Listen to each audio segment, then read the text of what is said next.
Hi guys, ఒక interesting topic తో మీ ముందుకు వచ్చాను.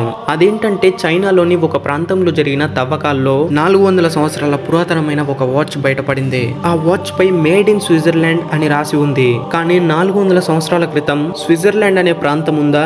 లేదు కదా. సరే, అది ఏదోలా వచ్చిందనుకుందాం. కానీ ఈ వీడియో చూడండి. ఈ వీడియోలో ఒక లేడీ ఫోన్ లో మాట్లాడుకుంటూ వెళ్తున్నట్టు కనబడుతుంది కదా. ఈ వీడియో ఎప్పటిదో తెలుసా? అయితే మీరు చూస్తున్న ఈ వీడియో 100 సంవత్సరాల క్రితంది. అసలు 100 సంవత్సరాల క్రితం ఫోన్ ని కనిపెట్టారా? కనిపెట్టలేదు కదా. అయితే ఈమె చేతిలోకి ఫోన్ ఎలా వచ్చింది అనేది ఒక మిస్టరీ. ఇలాంటి ఎన్నో మిస్టీరియస్ సంఘటనల గురించి ఈ రోజటి ఈ వీడియోలో మాట్లాడుకోబోతున్నాం. మిస్టీరియస్ టైం ట్రావెల్ చేసిన కొంతమంది గురించి ఈ వీడియోలో మీకు ఫొటోస్, వీడియోస్ తో సహా చూపించబోతున్నాను. ఆలస్యం లేకుండా ఎవరైతే మన ఛానల్ కి సబ్స్క్రైబ్ చేయలేదో సబ్స్క్రైబ్ చేసుకొని పెట్టుకోండి. మిస్టీరియస్ టాపిక్ లో మొదటిది లేడీ విత్ మొబైల్. ఇందాకే ఈ వీడియోని మీరు చూశారు, కానీ మరోసారి ఈ వీడియోలో కనిపిస్తున్న వ్యక్తుల్ని క్లోజ్ గా అబ్జర్వ్ చేయండి. ఇది 1928లో తీసిన వీడియో క్లిప్. అంటే చార్లీ చాప్లిన్ మూవీ ప్రమోషన్ కోసం తీసిన ఒక వీడియో క్లిప్. ఈ వీడియోని తీసిన వాళ్ళకే గానీ, ఈ వీడియోని చూసిన వాళ్ళకే గానీ ఈ వీడియోలో ఎలాంటి సస్పిషియస్ థింగ్ కనబడలేదు. కానీ 1984 సంవత్సరంలో ఈ వీడియో తీసిన ఆ టైంలో ఒక పిక్చర్ ని ఎగ్జిబిషన్ లో పెట్టారు. ఈ పిక్ ని చూసిన జనాలు చాలా ఆశ్చర్యపోయారు. ఎందుకంటే ఈ వీడియోలో ఒక లేడీ మొబైల్ పట్టుకొని మాట్లాడుకుంటూ నడుచుకుంటూ వెళ్తున్నట్టుగా కనబడుతుంది. ఎలా అయితే ఇప్పుడు మనం మొబైల్స్ పట్టుకొని మాట్లాడుకుంటూ నడుచుకుంటూ వెళ్తామో అలానే. అలా ఒక 100 సంవత్సరాల క్రితమే ఒక లేడీ మొబైల్ పట్టుకుంది అంటే మిస్టీరియసే కదా. ఎందుకంటే మొబైల్ ని తయారు చేసింది 1978లో కాబట్టి. పైగా అప్పుడు మొబైల్స్ కూడా చాలా పెద్దగా ఉండేవి. అంటే దీని అర్థం ఏంటి? మొబైల్ పట్టుకొని వెళ్తున్న ఆ లేడీని చూసిన తర్వాత నిపుణులు ఏమంటున్నారంటే ఆ లేడీ టైం ట్రావెల్ చేసి ఫ్యూచర్ నుండి పాస్ట్ కు వచ్చిందని. అలా అయితే ఆ మొబైల్ తో ఎవరితో మాట్లాడుతుందో మరి ఆ దేవుడికే తెలియాలి. ఇక సెకండ్ ఇంట్రెస్టింగ్ టాపిక్ లోకి వెళ్తే mummy with modern shoes. Mobile లేడీని అయితే మీరు ఇంటర్నెట్ లో చూసుండకపోవచ్చు, కానీ ఈజిప్ట్ కి చెందిన మమ్మీస్ అయితే చూసుంటారు కదా. 1000 సంవత్సరాల క్రితం కొన్ని ప్రాంతాల్లో చనిపోయిన మనుషులని వాళ్ళ ఆచారం ప్రకారం వాళ్ళని ఖననం చేసేవాళ్ళు. ఎలా అంటే చనిపోయిన వాళ్ళ శరీరంపై రకరకాల లేహాలు పూసి రసాయనాలను చల్లి ఆ తర్వాత ఒక క్లాత్ తో మొత్తం చుట్టి ఒక బాక్స్ లో పెట్టి ఆ బాక్స్ ని సమాధిలో ఉంచేవాళ్ళు. అలా ప్రాసెస్ చేసిన సమాధి వేల సంవత్సరాలైనా పాడవకుండా ఉంటుంది.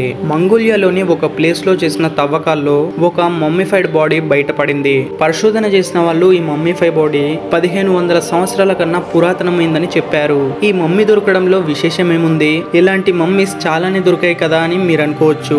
నిజమే, చాలా మమ్మీస్ దొరికాయి, ఇంకా దొరుకుతున్నాయి కూడా. కానీ ఈ మమ్మీకి చాలా ప్రత్యేకత ఉంది. ఈ మమ్మీకి షూస్ వేసి ఉన్నాయి. ఆ షూస్ ఎలా ఉన్నాయంటే అచ్చం మనం ఇప్పుడు వాడుతున్న మోడల్లోనే ఉన్నాయి. కావాలంటే ఈ పిక్చర్ ని చూడండి. అయితే పిక్చర్ లో కనబడే షూస్ ఏ కంపెనీవో కింద కామెంట్ చేయండి. మీకు ఆ స్ట్రిప్స్ డిజైన్ చూస్తూ ఉంటే ఇప్పుడు వాడుతున్న షూస్ లాగే అనిపిస్తున్నాయి కదా. శాస్త్రవేత్తలు కూడా ఇదే చెప్తున్నారు.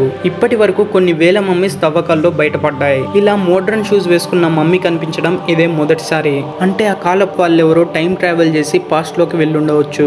అనుకోని పరిస్థితుల్లో వాళ్ళు అక్కడ లాక్ అయి ఉండవచ్చు.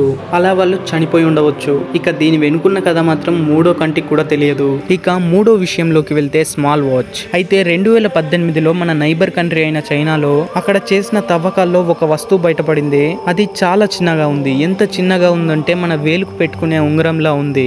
దాన్ని కొంచెం దగ్గరగా చూస్తే అది వాచ్ టైప్ లో ఉంది. అంటే రింగ్ లా ఫింగర్ కి పెట్టుకునే వాచ్ అది. పైగా అది చూడడానికి చాలా మోడ్రన్ గా కనిపిస్తుంది. దానిపై చిన్న చిన్న అక్షరాలతో మేడ్ ఇన్ స్విట్జర్లాండ్ అని రాసి ఉంది. ప్రపంచంలో ఉండే రకరకాల పరిశోధకులకు ఈ వాచ్ ని పంపించి రీసెర్చ్ చేయించారు. ప్రతి ఒక్కరూ ఆ వాచ్ 400 సంవత్సరాల క్రితందే అని నిర్ధారించారు.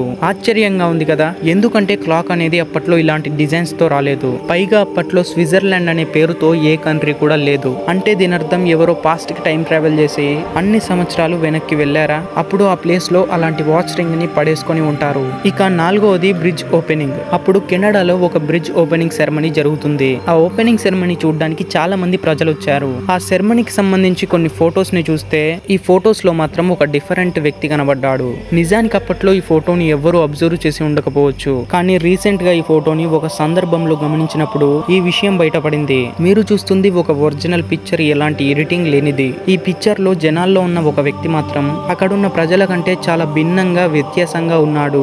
డిఫరెంట్ స్టైల్లో బట్టలు వేసుకొని ఉన్నాడు. చుట్టూ ఉన్న ప్రజలు మాత్రం క్యాప్ పెట్టుకొని, కోట్ వేసుకొని అక్కడి కల్చర్ కి, ఆ ప్రాంతానికి తగిన ఫ్యాషన్ బట్టలు వేసుకొని ఉన్నారు. అతను మాత్రం డిఫరెంట్ హెయిర్ స్టైల్, అంటే మనం ఇప్పుడు ఫాలో అవుతున్న హెయిర్ స్టైల్ తో, డ్రెస్ తో, స్పెట్స్ పెట్టుకొని ఉన్నాడు.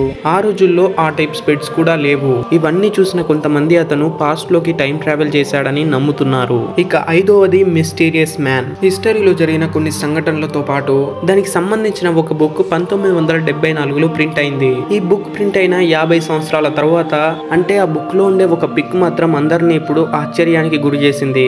ఈ పిక్చర్ లో మీరు చూడొచ్చు, ఒక అతను చాలా డిఫరెంట్ గా కనిపిస్తున్నాడు. ఇతరుల డ్రెస్సింగ్ కి అతనికి ఏమాత్రం పొంతన ఉండదు.